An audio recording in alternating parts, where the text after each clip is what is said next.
Shalom, saudara yang kekasih di dalam Tuhan Yesus Kristus, jemaat yang dikasihi oleh Tuhan Yesus Kristus dan warga kerajaan surga, jemaat GBI Gadsun yang dahulu beribadah di Hotel Grand Suri BSD Tangerang Selatan.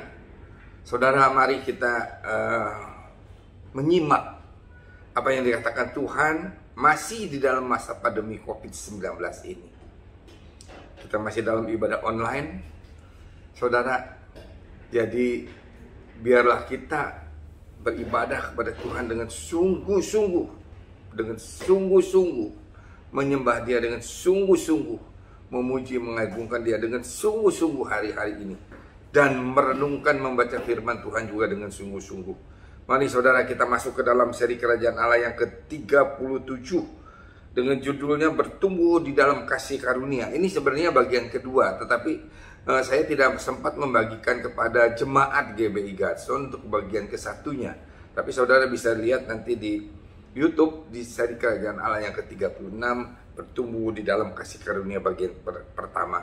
Ini adalah Bertumbuh di dalam Kasih Karunia bagian kedua. Mari kita tundukkan kepala terlebih dahulu. Terima kasih Tuhan atas semua berkat anugerah limpah rahmat yang Kau berikan kepada kami hari-hari ini, untuk kami dapat bertahan terus di dalam masa pandemi ini Tuhan. Biar kami terus bisa melaluinya sampai pada akhirnya.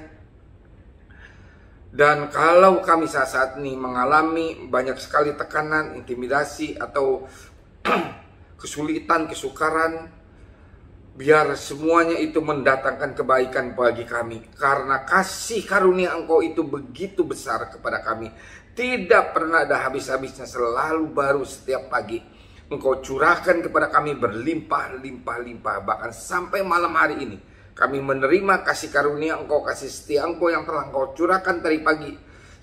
Yang baru kepada kami, yang berlimpah-limpah kami terima sampai dengan malam hari ini di dalam nama Tuhan Yesus Kristus. Terima kasih Bapak untuk hari ini Tuhan, untuk hari Minggu yang cerah ini, di mana kami dapat beribadah dan kami mau menerima kasih karunia Engkau sampai malam nanti. Terima kasih Bapak. Biar Engkau berbicara kepada kami, urapi hamba-Mu, urapi semua jemaat Engkau yang mendengarkan firman Tuhan pada saat ini Tuhan. Urapi mereka semuanya, supaya kami dapat mengerti apa maksud Engkau di dalam hidup kami, dan apa yang telah Engkau berikan kepada kami, supaya kami dapat memandang Engkau seperti apa Engkau adanya, yang Engkau berikan, yang Engkau anugerahkan kepada kami. Di dalam nama Tuhan Yesus kami telah berdoa dan mengucap syukur. Mari kita sama-sama katakan amin. Tuhan Yesus menyertai kita semuanya hari-hari ini. Mari saudara kita lihat, bertumbuh di dalam kasih karunia. Saya mengharapkan saudara dan saya, pertumbuhan rohani kita menjadi orang-orang yang dewasa rohani di dalam percaya kepada Bapa kita, kepada Tuhan kita, dibimbing terus oleh Roh Kudus yang telah Bapa berikan kepada saudara dan saya sampai dengan saat ini, untuk kita dapat mengerti bagaimana kasih karunia, kasih setia Tuhan kepada kita berlimpah-limpah. Tuhan sediakan bagi kita, sehingga kita akan kuat di dalam segala hal, sehingga kita akan merasakan hanya kebenaran, damai sejahtera, dan sukacita yang berlimpah-limpah oleh karena Roh Kudus yang dianugerahkan kepada saudara dan saya hari-hari ini. Saudara, itu adalah Injil Kerajaan Allah. Saudara, penting sekali. Kenapa saya mau berseri mengenai Injil Kerajaan Allah ini? Karena ini sangat penting di dalam hidup kita. Injil Kerajaan Allah sangat penting. Yang pertama, Injil keselamatan, saudara dan saya sudah menerimanya. Tetapi yang lebih penting lagi, Injil Kerajaan Allah ini. Supaya apa? Injil Kerajaan Allah ini kabar baik mengenai Kerajaan Allah, supaya kita bisa kembali kepada Kerajaan Allah nanti. Ya, mau bagaimana Kerajaan Allahnya seperti apa, tetapi nomor satu, kita akan kembali kepada Kerajaan Allah. Saudara mau? Saya sangat mau sekali. Sehingga kita menjadi warga kerajaan surga. Sejak saat ini, sejak masa yang lalu kita menerima Yesus sebagai Tuhan dan Juru Selamat, maka saudara sudah dicap menjadi warga kerajaan Allah. warga kerajaan surga. Ini sangat penting, saudara.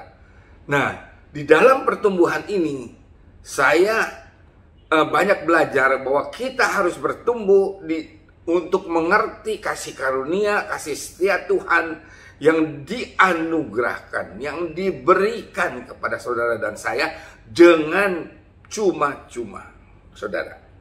Jadi di bagian kedua ini saya ingin menyampaikan, jika kita benar-benar bertumbuh rohani kita, maka hidup kerohanian kita akan bertumbuh sampai menyerupai dengan Yesus. Itu saudara pertumbuhannya. Sehingga pada saat kita bertumbuh menyerupai seperti Yesus, sudah tidak akan ragu-ragu lagi. Kita akan masuk ke dalam kerajaan surga. Ya, bertumbuh, tetapi bertumbuhnya di dalam kasih karunia Dia yang dianugerahkan kepada saudara dan saya. Sehingga pada waktu kita bertumbuh di dalam kasih karunia yang Allah anugerahkan kepada kita, maka kita akan mengetahui sampai semana pertumbuhan rohani kita.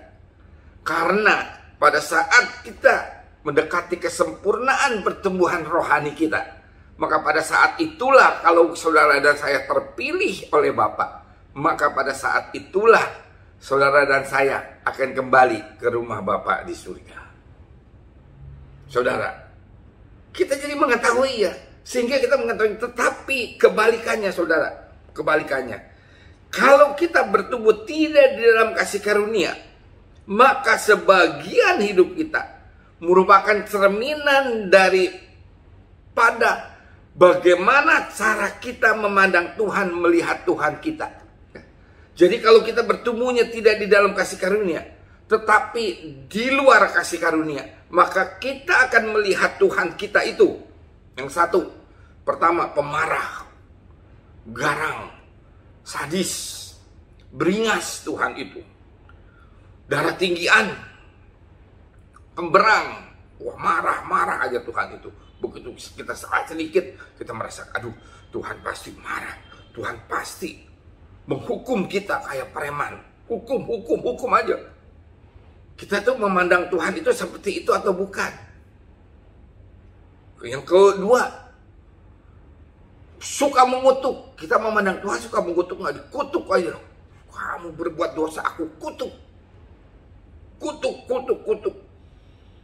Terus kita memandang Tuhan, aduh, mana Tuhan, janji Tuhan akan memberkati aku. Tapi sampai saat ini tidak ada berkat itu, belum ada berkat Tuhan itu pelit. Gitu, kalau kita banyak orang yang memandang Tuhan hari-hari ini seperti begini.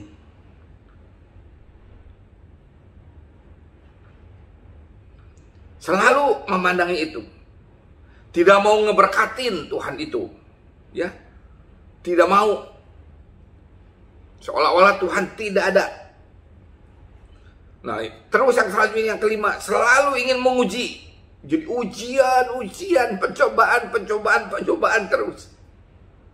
Saudara, kita aja sekolah ujian itu setahun sekali atau 3 tahun sekali. SMP. Ujian negara 3 tahun sekali. Dulu waktu saya sekolah. SMA juga gitu. SD malahan 6 tahun. Baru ada ujian negara. Ini kalau enggak, ujian. Banyak orang yang berkata, biarin. Ini ujian. Tapi sampai kapan Tuhan? Saudara, kalau kita diuji terus kita nggak tahu pertumbuhan kita sampai di mana. Tidak tahu rohani kita sampai di mana. Maka kalau kita memandang Tuhan seperti itu, maka hidup kita itu seperti budak. Dan Tuhan seperti tuan yang mempunyai temperamental, tukang marah, garang, sadis, pemarah, pemberang. Dan kalau kita memandang Tuhan seperti itu, tidak akan pernah tahu apakah kita sudah cukup baik atau belum di dalam hidup kita. Karena selalu kita didakwa terus.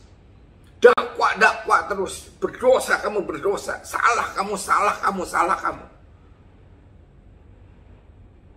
Orang dunia dulu waktu saya masih belum bertobat sungguh-sungguh, saya mengajar anak-anak saya seperti begitu keras. Tetapi pada waktu saya sudah bertobat, saya sudah benar-benar menerima Yesus sebagai Tuhan dan Juru Selamat saya. Betul-betul saya mengerti mengenai firman. Maka saya mau mengajar anak saya dengan penuh kasih karunia dan kasih setia. Begitu pula Bapak kita kepada saudara dan saya. Atau dengan kata lain, pada waktu kita ada di dalam kasih karunia, maka kita akan bersama-sama dengan Bapa. Engkau itu bertumbuh, engkau itu sudah semakin baik. Aku semakin menyenangi engkau. Engkau itu sudah bisa mengalahkan si iblis, melawan dia, sehingga dia lari dari hadapanmu.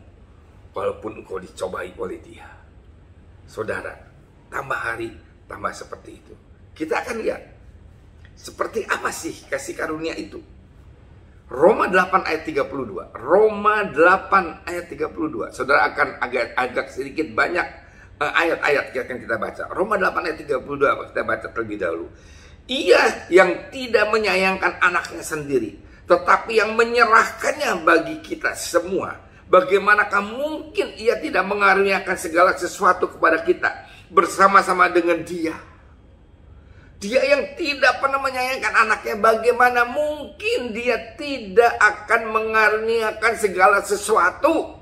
Berkat keuangan, berkat pekerjaan, berkat kesehatan. Dia sudah memberikan, tidak menyayangkan anaknya sampai mati di atas kayu salib untuk saudara dan saya, untuk menyelamatkan saudara dan saya.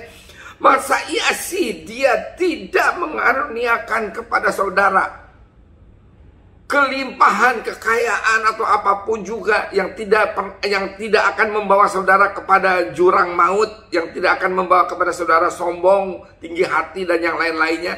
Dia tidak akan menyayangkan segala sesuatu kepada kita bersama-sama dengan dia, supaya pada waktu kita diberkatin, kita merasakan bahwa kita diberkatin oleh dia, bahwa dia memberikan dari tangan dia kepada tangan kita, sehingga pada waktu kita diberkatin, kita merasakan bahwa itu semua hanya karena anugerah, kasih karunia, kasih setia dia kepada kita. Segala sesuatu, dia katakan dalam ayat Roma 8:32 ini, segala sesuatu dia tidak akan menyayangkan, karena dia juga sudah tidak menyayangkan anaknya sendiri untuk diserahkannya bagi saudara dan saya. Saudara, hari-hari ini beriman terus, yang sedang menunggu-nunggu di dalam masa penantian. Saya pun ada di dalam masa penantian. Tunggu terus, janji Tuhan pasti digenapi. Amin. Seperti Abraham menunggu terus janji Tuhan selama 100 tahun. Seperti Daud sudah diurapi, menunggu terus janji Tuhan. Sampai dia dipenjara, sampai dia difitnah, sampai dia dijual sebagai budak, sampai dia segala macam dilupakan oleh temannya di dalam penjara dan segala macam. Tetapi pada akhirnya janji Tuhan tergenapi di dalam hidupnya. Tetapi yang lebih sulit lagi, saudara, yang lebih sulit lagi dan yang lebih takut lagi, saya itu diberi hikmat oleh Tuhan. Bagaimana Daniel dan Sadrak, Mesak, Abednego menantikan janji Tuhan bahwa Tuhan akan menyelamatkan dia dari apapun juga kalau dia tetap menyembah Allahnya. Daniel di dalam masa penantian dia akan dimasukkan ke dalam gua singa. Bagaimana itu pergumulannya, ketakutannya, kecemasannya. Saya sekali-sekali juga suka merasakan begitu. Di dalam masa penantian saya cemas, takut gitu. Aduh, bener enggak ya janji Tuhan di depan aku itu? Tetapi aku ini akan melewati padang gersang terlebih dahulu. Aku akan melewati badai ombak dalam perahuku yang akan begitu besar. Tetapi apakah aku akan mencapai pantai yang berikutnya? Apakah aku akan bisa melewati padang yang gersang ini kepada kebun yang bertumbuh dengan banyak sekali tumbuh-tumbuhan yang dapat mengenyangkan kita? Apakah bisa seperti itu atau tidak? Tetapi Daniel betul-betul punya iman.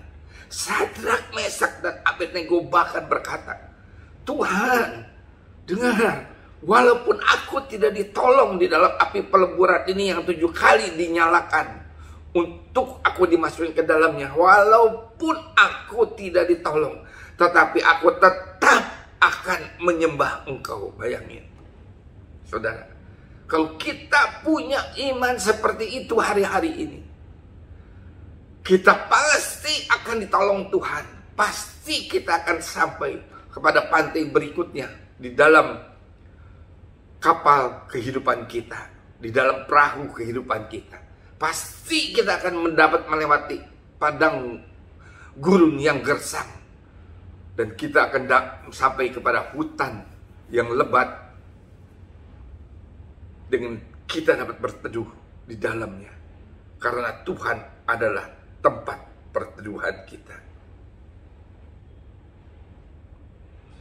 Saudara, Dia tidak akan menyayangkan. Kita lihat satu-satu ya, bagaimana kasih karunia Allah dicurahkan kepada saudara dan saya, supaya kita bisa mengerti, supaya kita tetap dapat bersyukur kepada Tuhan, berterima kasih kepada Tuhan. Di dalam keadaan apapun juga kita selalu mengucapkan, kita selalu berkata, terima kasih Tuhan, aku berterima kasih, aku bersyukur kepadamu. Ada firman-Nya, aku berterima kasih, aku bersyukur kepadamu, sebab Engkau baik, bahwasanya kasih karunia Engkau, kasih setia Engkau selalu baru Engkau curahkan berlimpah-limpah kepada kami. Saudara, kita dapat berkata-kata seperti itu. Sekarang setiap pagi, setiap malam, saya dalam doa saya katakan kasih karunia Allah itu, supaya saya bertumbuh di dalam kasih karunia, bukan bertumbuh di dalam tekanan, bukan bertumbuh di dalam ujian terus ujian, pencobaan terus yang diizinkan oleh Tuhan kepada kita. Tidak bertumbuh seperti si Ayub, terus ada di dalam kesengsaraan. Tidak bertumbuh terus Ayub itu di dalam rohaninya, dengan belingnya dia menggosok badannya supaya tidak gatal, supaya tidak ada luka-luka. Tidak. Kita bertumbuh di dalam kasih karunia. Yohanes 4 ayat 10. Kita lihat Yohanes 4 ayat 10. Jawab Yesus kepadanya, jikalau engkau tahu tentang karunia Allah, jikalau engkau tahu tentang karunia. Ini waktu Tuhan Yesus bertemu dengan orang Samaria di sumur Abraham. Ya, waktu Tuhan Yesus akan melewati Samaria dan murid-muridnya sedang mencari makanan, Tuhan Yesus berteduh di dekat sumur Abraham.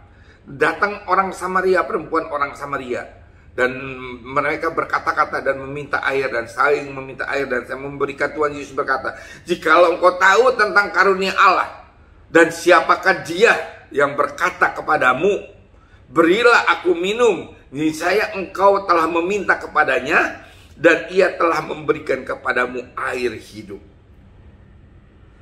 Jikalau kita tahu bahwa karunia Allah begitu besar ya kepada kita, maka kita akan setiap pagi membaca firman. Amin. Membaca renungan, mendengarkan Injil, mendengarkan kabar baik, mendengarkan janji Tuhan di dalam hidup kita. Ini adalah karunia air hidup.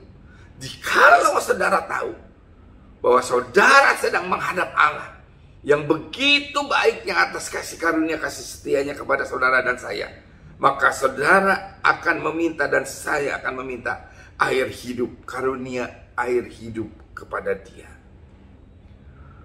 Saudara, pada waktu pagi sebelum kita membaca firman, baca renungan, kita selalu katakan, Bapa, berikanlah karunia air hidup kepadaku. Amin. Berikutnya, Kisah Para Rasul 2 ayat 38. Kisah Para Rasul 2 ayat 38. Yang pertama, karunia air hidup. Yang kedua, Kisah Para Rasul 2 ayat 38. Jawab Petrus kepada mereka, bertobatlah dan hendaklah kamu masing-masing memberi dirimu dibaptis dalam nama Yesus Kristus untuk pengampunan dosamu, maka kamu akan menerima karunia Roh Kudus. Ini karunia Roh Kudus, ini karunia Roh Kudus dahsyat sekali.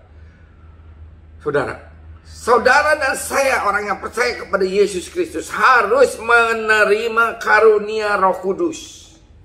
Amin.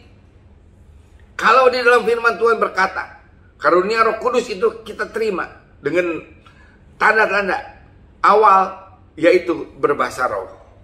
Saudara harus menerima karunia Roh Kudus. Di zaman Perjanjian Lama, Roh Kudus tidak dikaruniakan dengan full, dimasukkan, ditaruh di dalam roh saudara dan roh saya.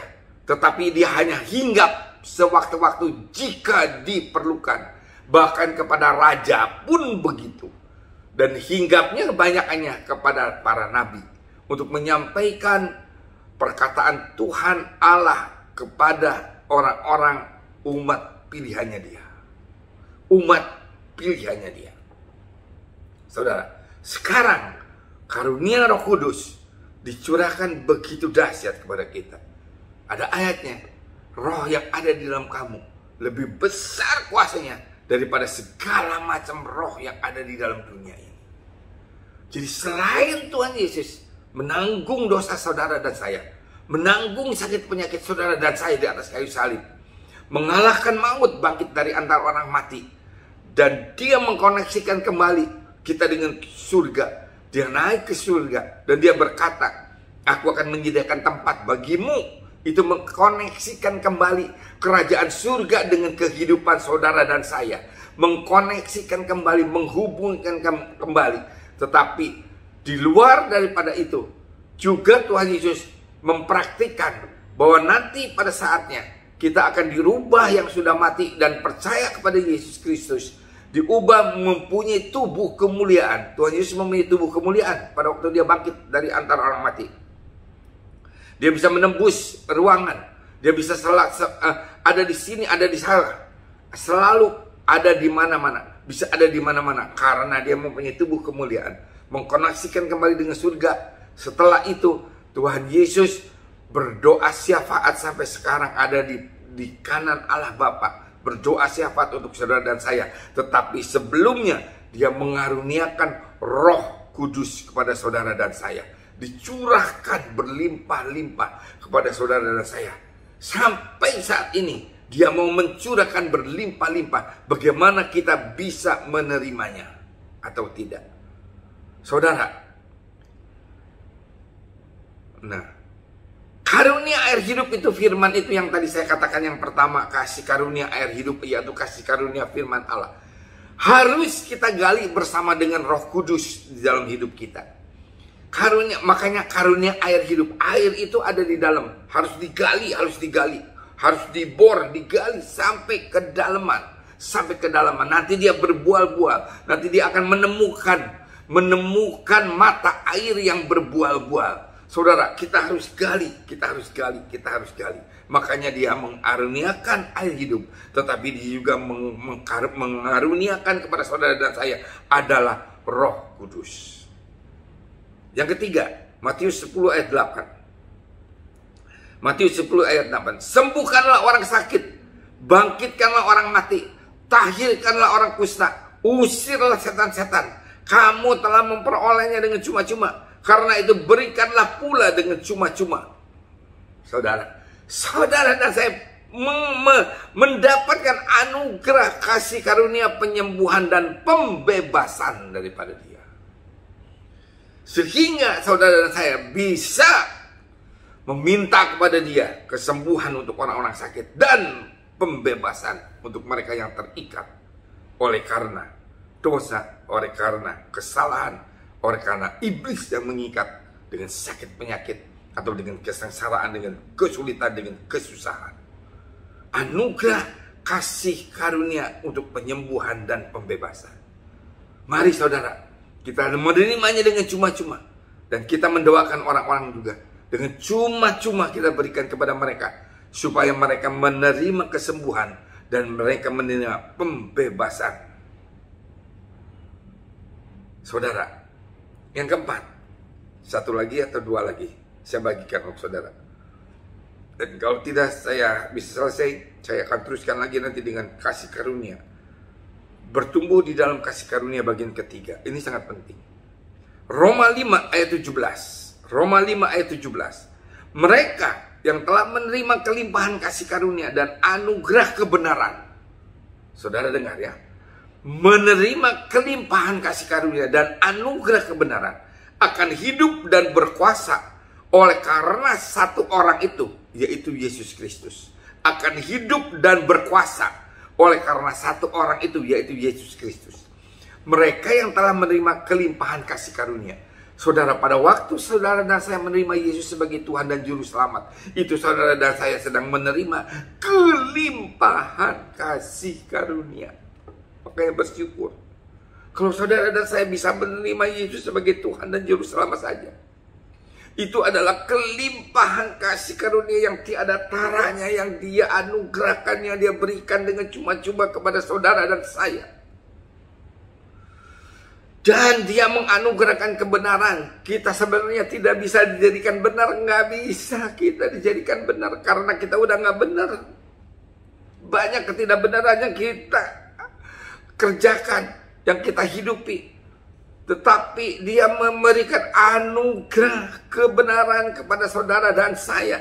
Ditanggungnya semua kesalahan kita di atas kayu salib. Saudara, ini benar-benar kasih karunia yang tiada taranya.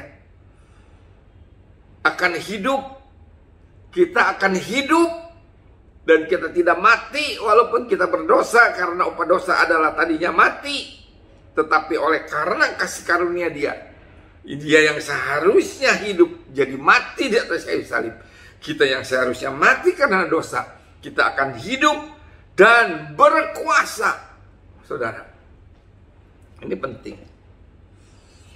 Saya bisa tahu apa, saya bisa nyampe apa tidak karunia kerajaan, tapi rasanya nggak bisa sampai kepada karunia kerajaan. Saudara, begini, pada waktu Tuhan menciptakan perluasan daripada kerajaan surga, yaitu bumi ini, dan menciptakan Adam, Tuhan memberi kuasa kepada Adam dalam Kejadian 1 ayat 26-28 bahwa Dia akan menguasai seluruh bumi ini. Nah, pada waktu Dia sudah menguasai seluruh bumi, Dia ditipu oleh iblis sehingga kuasanya diambil alih oleh iblis pada waktu Adam dan Hawa jatuh ke dalam dosa. Dan pada waktu mereka memberikan kuasa itu kepada iblis, maka iblis yang menguasainya sampai dengan saat ini, dunia ini. Makanya iblis berkata kepada Tuhan Yesus pada waktu itu, kalau kamu mau menerjunkan aku, akan memberikan seluruh kemewahan dunia ini kepada engkau. Dicobai Tuhan Yesus karena iblis yang menguasainya. Tetapi karena Yesus telah mati di atas kayu salib, maka kuasa itu telah diambil alih kembali oleh Yesus. Dan kita yang mau menerima Yesus sebagai Tuhan dan Juru Selamat diberikan kembali berkuasa itu, sehingga mereka yang telah menerima kelimpahan kasih karunia dan anugerah kebenaran, maka mereka berkuasa kembali di dalam perluasan kerajaan Allah ini oleh karena satu orang itu, yaitu Yesus Kristus, Tuhan dan Allah kita. Saudara, renungkan kasih karunia, kasih setia Tuhan senantiasa dalam hidup kita. Saudara, nanti saya akan teruskan dengan kasih anugerah, kasih karunia, keselamatan oleh iman, dan yang lain-lain. Saudara, terima kasih Tuhan Yesus untuk kasih karunia yang telah Engkau berikan kepada kami. Jangan sia-siakan, jangan sia-siakan kasih karunia Dia yang telah Dia anugerahkan kepada saudara dan saya. Kita tundukkan kepala, kita berdoa untuk firman ini. Terima kasih Bapa. Kuatkan iman kami dalam masa penantian ini, karena kami mengetahui bahwa anugerah kasih karunia yang Engkau berikan kepada kami adalah untuk kami dapat hidup dan di dalam kebenaran dan di dalam kuasa untuk menguasai semua bumi ini dengan segala isinya Tuhan. Terima kasih Bapak. Terima kasih. Meteraikan dalam loh hati kami firman-Mu Tuhan, supaya iman kami terus tambah lama tambah kuat, berakar karena firman Engkau yang mengairi hidup. Terima kasih Bapak. Terima kasih. Kita berdoa syafaat untuk negara kita Indonesia. Kami berdoa untuk negara kami Indonesia, biar Engkau Tuhan, tangan Engkau yang terulur kepada Indonesia untuk memulihkan Indonesia. Biar matamu tertuju kepada Indonesia, sehingga Engkau mengasihi Indonesia dengan semua anugerah berkat kasih karunia yang telah Engkau limpahkan kepada kami. Limpahkan Indonesia dengan anugerah kasih karunia Engkau Tuhan yang berlimpah-limpah, berlimpah-limpah, berlimpah-limpah. Sehingga banyak orang yang akan mengenal Engkau. Kuatkan dalam masa pandemi ini dan lewatkan masa pandemi ini Tuhan. Berkati semua para menteri yang ada di dalam gugus depan untuk mengatasi pandemi COVID-19 ini. Tuhan berikan hikmat kepada mereka, para menteri kabinet, juga TNI, Polri, ABRI, Tuhan semua yang menjaga keamanan negeri kami Indonesia. Juga semua legislatif, eksekutif, dan yudikatif. Tuhan berkati semua.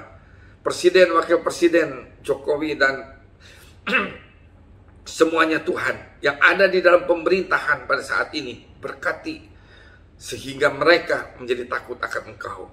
Terima kasih Bapak, terima kasih untuk semua yang telah Engkau anugerahkan untuk negeri kami Indonesia. Saatnya saudara terima berkat Tuhan sebelum kita mengakhiri ibadah online ini. Angkat kedua tanganmu, terimalah maka berkat anugerah limpah rahmat kasih karunia kasih setia berlimpah-limpah daripada Allah Bapa di dalam anaknya Tuhan Yesus Kristus, dan persekutuannya enak dan nyaman dengan Allah Roh Kudus akan engkau terima mulai saat ini sampai Yesus datang kedua kali, bahkan sampai selama-lamanya. Mari kita yang percaya dan menerima dengan iman kita bersama-sama. Amin. Tuhan Yesus memberkati. Selamat hari libur.